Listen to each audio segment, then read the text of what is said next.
birds flying high, you know how I feel. Wilderness and desert will sing joyously.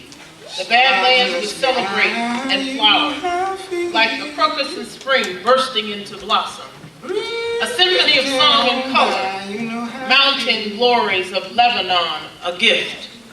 Awesome Carmel, stunning Sharon, gifts. God's resplendent glory fully on display. God's awesome, God majestic. Energize the limp hands, strengthen the rubbery knees. Tell fearful souls, courage. Take heart. God is here, right here. On his way to put things right and redress all wrongs. He's on his way, he'll save you. Blind eyes will be open, deaf ears unstopped. Lame men and women will leap like deer. The voice that break into song. Streams of water will burst out in the wilderness. Streams flow in the desert. Hot sand will become a cool oasis. Thirsty ground a splashing fountain. Even lowly jackals will have water to drink. And barren grasslands flourish richly. There will be a highway called the Holy Road. No one rude or rebellious is permitted on this road. It's for God's people exclusively.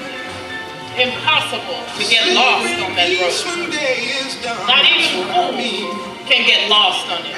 No lions on this road, no dangerous wild animals. Nothing and no one, dangerous or threatening. Only the redeemed will walk on it.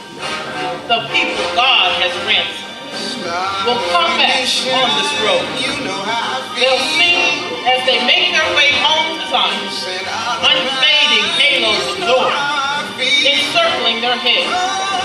Welcome home with gifts of joy and gladness, as all sorrows and sighs scurry into the night.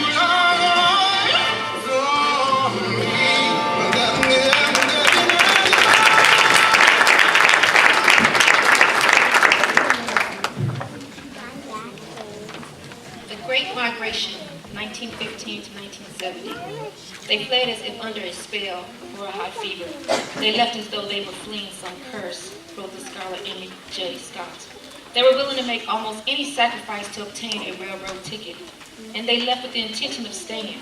From the early years of the 20th century to well past its middle age, nearly every black family in the American South, which meant nearly every black family in America, had a decision to make. There were sharecroppers losing at settlement, typists wanting to work in an office, yard boys scared that a single gesture near the planter's wife could leave them hanging from an oak tree. They were all stuck in a caste system as hard and unyielding as Georgia clay, and they each had a decision before them. In this, they were not unlike anyone who ever longed to cross the Atlantic or the Rio Grande. It was during the First World War that a solid pilgrimage took its first steps within the borders of this country. The fever rose without warning or notice, or much in the way of understanding about those outside its reach. It would not end until the 1970s, and would set in motion changes in the North and South that no one, not even the people doing the leaving, could have imagined at the start of it, or dreamed would take nearly a lifetime to play out. Historians would come to call it the Great Migration. It would become perhaps the biggest underreported story of the 20th century. It was vast. It was leaderless. It crept along so many thousand currents over so long a stretch of time as to be difficult for the press truly to capture while it was underway. Over the course of 6 decades, some 6 million black Southerners left the land of their forefathers and banned out across the country for an uncertain existence in nearly every other corner of America. The Great Migration would become a turning point in history. It would transform urban America and recast the social and political order of every city it touched.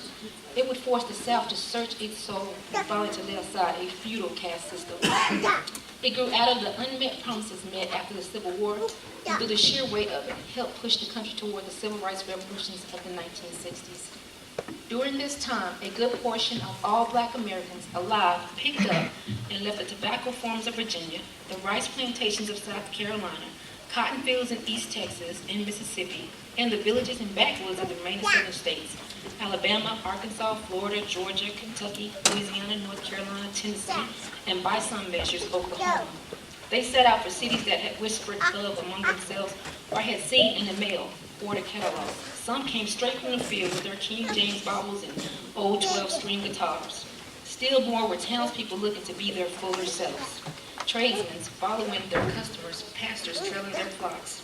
They would cross into alien lands with vast new ways of speaking and carrying oneself and with hard-to-figure rules and laws.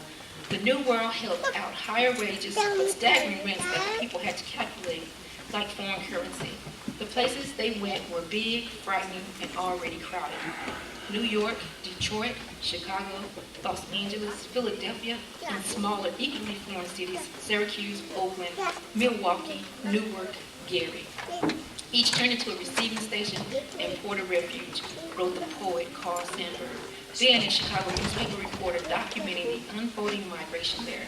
The people did not cross the turnstiles of customs at Ellis Island. They were already citizens. But where they came from, they were not treated as such. Their every step was controlled by the meticulous laws of Jim Crow, a 19th century minstrel theory that would become shorthand for the violently enforced codes of the Southern caste system.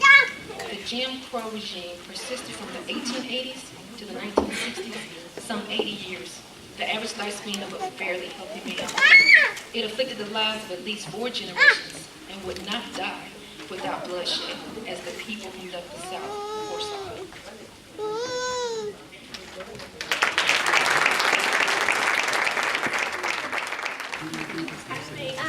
Ida Mae Braden Gladney is a fictitious character who represents Black women in the 1930s.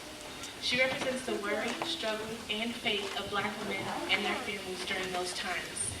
Her and her family being forced to move from the only place they'd ever known to Chicago, and their faith in God shows how it was for real Black families back then, and teaches us that no matter what we go through, God is always blessing us.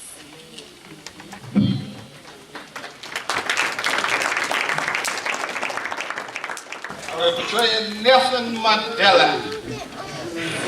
I was born in Melview in the Azosa Tribal Headland of Eastern Cape in 1980, into a family that cultivated its sons as advisors to the local chief. So he came from a well-known tribe. Hallelujah. I grew up steeped in the doctoral ritual of that pastoral culture. And his clan name, Madia.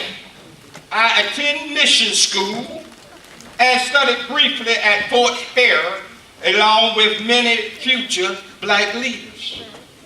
Life in South Africa, booming industrial metropolitan area, Johannesburg, which they call in African term, Ego, or what we call in our term today, City of Gold. I found myself going there. And then I found my way to the legal system. Hallelujah. To the legal profession. Together with O.B. Tambo.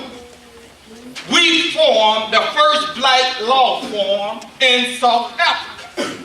And both later led the African National Congress, the ANC, the movement that is South Africa ruling party today. As a youth, through the ANC Youth League, I formed a culture and urged aggressive campaign for full racial equality. As you know, some of my friends forsook me, and some of my white friends embraced me. As you know, apartheid rose in 1948. The ANC launched the Nonviolent Defiance Campaign, similar to what we had in the United States, we call the Civil Rights Movement. I was persecuted in the Sharpeville Massacre in 1960. So I now have to take off my attire because I went to prison. While I'm in prison, I found favor like Joseph did. Hallelujah. They know I was not associated with the Communist Party as I went to prison, the ANC sort of fell by the wayside and communists started coming in, and that made a conflict between South Africa, United States, and Britain. But while I was in prison, I found favor with the rulers of the jail. I found favor with the guards that was treating me and doing all sorts of things. So they moved me into a special little place on that island where they came and consulted with me because I was a man of peace and not of war. I was sentenced to prison in Robben Island in 1964. But before I went to prison, I gave a speech. I have fought against white denomination. I have fought against black denomination. I have cherished the idea of a democratic and free society in which all persons live together in harmony and with equal opportunities. It is an idea I hope to live for and to achieve. But if needs be, it is an idea for which I am prepared to die. It sounds so much familiar to Dr. King's speech. Hallelujah. The Soviet was so much involved with the ANC that it became corrupt and started using violent attacks on innocent people.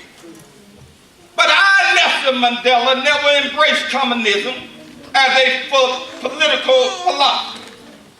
In June of 1976, new movement started, which was the United Democratic Front, which began negotiating equality with me. The fall of the Berlin Wall in 1989, under President D.F. Defoe,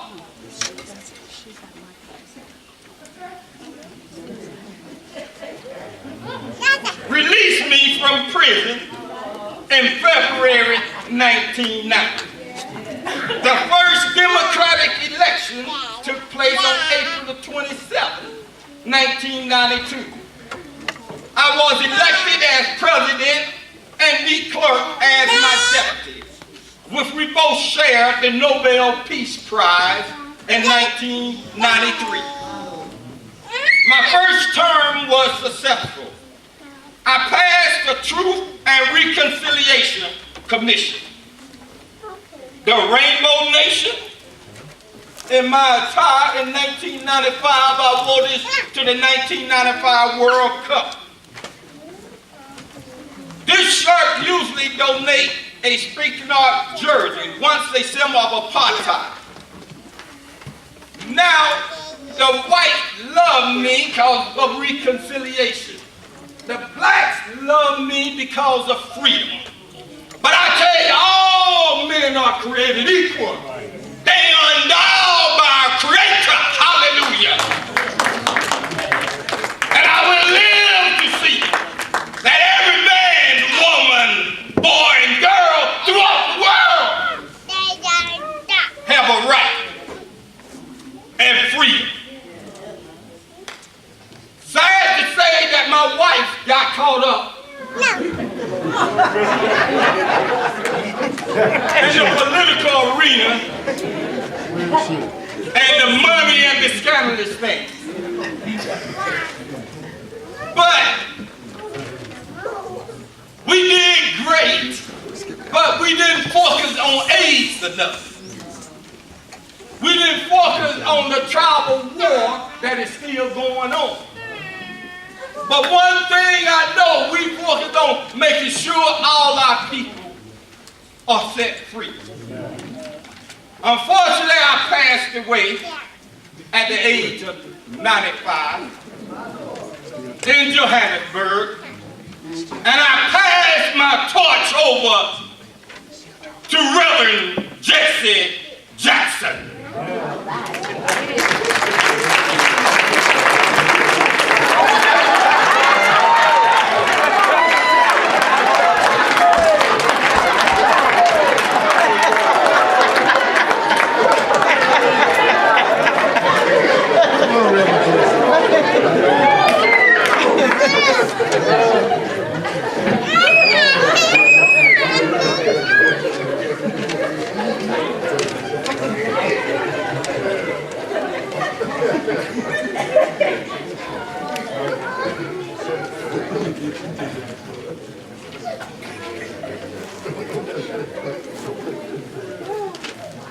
My name is Reverend Jesse Jackson. I was born October 8th of 1941 in Greensville, South Carolina. While an undergraduate, I got involved with the civil rights movement. In 1965, I joined Dr. Reverend Martin Luther King Jr. in Selma, Alabama for a march. In 1980, I became a leading national spokesman for African Americans. On today's date, 18th June 1984, here in New York City, I come to you to say this: don't adjust to the apartheid. It is a distinct privilege to me to have this opportunity to share this significant occasion with you. I thank Ambassador Gabar for his kind invitation to attend the North American Regional Conference. And I express my appreciation to Mr. E.S. Redding and Reverend Bill Howard for having worked out the details. This meeting is profoundly necessary, and meetings like this all over the world, in large because of the African policy of the United States and its Western allies. A great Afro-American, Dr. W.E.B. Du Bois, long ago called attention to the African roots of war as he revealed how the policies of plunder and the exploitation of the African continent led to war between Europe and American powers who had developed at the expense of Africa, who had often went to war between themselves over the spoils. Our African policy here in the United States, our attitudes towards the countries of African continent have always been a distinct contrast to our policies and attitude towards the nations of Europe. Europe, in our perception, has historically been seen as a source of immigrants and culture, while Africa is perceived in our country as a source of cheap labor and raw materials to be exploited for the benefit of the privileged class of European settlers. This stereotype of Africa has been without culture and cultivation, a continent to be subjected by the advocates of a master race. Politics has led to a kind of Tarzan-Jane boy relationship between the United States and Africa. This not only reflects racial chauvinism, but grossly unreal attitudes which underplays the significance of Africa to the world in general and to the United States in particular. One of the tragedies of our own times is that this history of negative attitudes has produced the massive starvation and drought in huge areas of African continent. We live in a scientific age that recognizes that we are viewed as natural disasters are often the product of years of neglect and plunder. The hunger and the deaths that suffer the wide areas of Africa continent today must become the concern of the entire international community because it is a threat to the human family. Poverty and injustice anywhere is a threat to justice everywhere. We in the North America, blessed with one of the most fruitful and productive agricultural lands in the world, must cease being insensitive to the current suffering in Africa. I would like to assure you that the political gimmicks to punish this or that the international organization is nothing more than a political gimmickry. After all, it is somewhat humorous when a major power like ours begins to punish a real, to punish an international organization devoted to uplifting the small farmers of the world. The real American tradition is to stand at the seashore and wave people to come in and share our bounty, not to wave them goodbye. I leave you with this thought: the struggle of freedom. Struggle for freedom, continue to struggle. It must be by mass suffering, mass sacrifice, mass marching, mass prayer, and mass resistance. You will then reap mass results. Suffer, but suffer voluntarily, not for the sake of liberation and self-respect. Suffer because you intend to pay the price to go forward. Suffer not by negation, but by affirmation and determination to be free. Do not adjust to the apartheid. Resist and rebel. Face the crucifixion. Faith teaches us that beyond the crucifixion, the stone will be rolled away, and you will then realize a resurrection. New life, new hope, new possibility. If you must die, do so with dignity.